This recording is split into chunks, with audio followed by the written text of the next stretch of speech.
Welcome to this week's Tuesday Checkup. Last week we had a contest to win a dozen donuts, and the winner impressively answered within 1 hour of receiving the video. So they will be announced at the end of this. Now, right now, I want to make a prediction. All right, see how close I get to being right. Some of you have stayed up all night playing video games. Some of you have slept all day, and so your hours are now flip-flopped, and maybe you're not even watching this video on Tuesday morning. Maybe you don't even get to see this video on Tuesday. I don't know. But your hours are all discombobulated, and you have trouble remembering what day of the week it is. Okay, maybe you have this cycle going on. Maybe it's nothing, and then you do schoolwork. Then you go to your phone, you do nothing again. You watch a movie, you go to your phone, you do nothing, and that's repeat over and over and over again. All right, am I sounding close? Am I getting a little bit kind of like, is that sounding right? You know, it reminds me a little bit of when you go to the beach and a wave hits you when you're little, and it spins you all the way around, and you're kind of like, I don't know which way's up, and you start to panic. All right, now, maybe you're not panicking, but you've probably, it's probably, the slouch has probably set in. All right, I know it has in me, but you think, well, what is a slouch? What do you mean, Quentin? You feel purposeless, a little bit directionless, like there's nothing you have to do. You have no motivation to do it in the first place. Maybe you're depressed, but you're definitely feeling just it's just that bleh feeling. All right, so kind of like you're forgetting something, but there's nothing to forget. So what is it? I understand. But what are we supposed to do about this? Well, I want to read to you Proverbs 3, 5, and 6.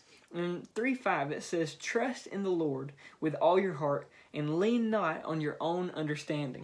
Now, this tells me two things. One, it tells me that no matter what's going on, I really don't have it in me to understand it completely. This whole situation, you may be thinking, what is God trying to do? What is it that God's trying to accomplish? Why is this happening? You know what? I just want to stop you right there. We don't have it in us to understand. We don't have it in us to reason in our mind that this is happening for this reason and this is happening for this reason. Even some of the Old Testament prophets, they asked God, why are you doing what you're doing? And God responded, even if I told you, you wouldn't believe me. God He's greater than us. His understanding is beyond our understanding. His thoughts aren't our thoughts. So what do we do? What are we supposed to do in this? Well, that first part of that verse, trust in the Lord with all your heart. What does that mean to trust in the Lord with all your heart? It means with every bit of your being, with all of who you are, you trust God. Now, how do I do that? How do I trust God with everything that I am? Well, the way I first trusted God was I had to trust Him to save me. All right, I had to trust that He was who He says He is, and I had to put my trust in Him for Him to save my life. Now, maybe you're thinking, well, Quentin, I want to grow, but I really haven't been in God's Word. I really haven't done anything. Listen, if you're the person that comes back to church when we get to come back together and you haven't spent time in God's Word, you haven't fed yourself spiritually, listen, you're going to come back to church, you're going to come back to life, period, and there's going to be no victory whatsoever. You're going to stumble at every sin, at every temptation, and you're going to have zero victory because you have neglected, you walked away from God during this. Maybe it proves you never even had Christ to begin with. But for those of you that spend time in God's Word and you grow closer to Christ, you're going to come out of this with victory that you can't even imagine, you can't even see right now.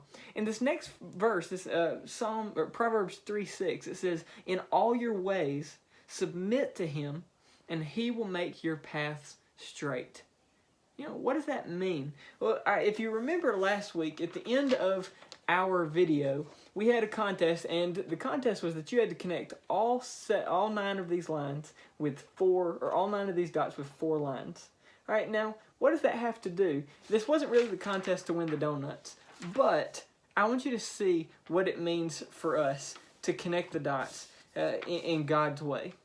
So, first off, let's try and connect the dots. We want to connect all 9 dots with 4 lines. So we go here, we try all the outsides. Oh, we got 5. All right, that didn't work. Let's try it with blue. Let's try a different color. Let's go with maybe an hourglass. 1, 2, 3, 4,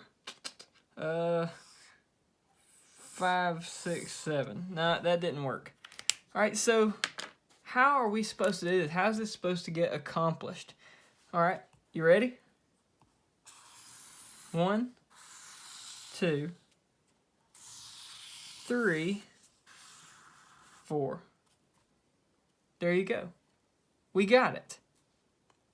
Now, did you catch what we had to do in order to solve that? I know it can be kind of hard to see, but in order for us to complete this with 4 lines, we had to go outside this square. And in the same way, if we're going to follow Christ, it's going to take us out of what we understand and into a path that only God knows and that we can only go to with God. So what I want to encourage you with this week is don't let this be a time of just stepping back. Let this be a time of growth, of learning to walk with Jesus and allowing Him to take you where you could never go without Him. Let this be a time where you learn to grow in your faith and to walk in Him, trusting Him at every step. Now, I know you're excited to know who the winner of this week's donut giveaway was, or last week's donut giveaway was, so if I could get a drum roll. It was Piedmont Noah Johnson. So, Noah, you can be on the lookout this week for a dozen donuts to be delivered to your house. Don't let them sit outside and get soggy. We'll knock on your door and let you know that they're there. So, but guys, just remember this week, be on the lookout for our Wednesday service. Also, if you need anything, don't hesitate to reach out. If you need to talk to someone, you can talk to me. Reach out to your connection group leader. Just remember that we are praying for you guys, and we cannot wait till we get to see everybody in person.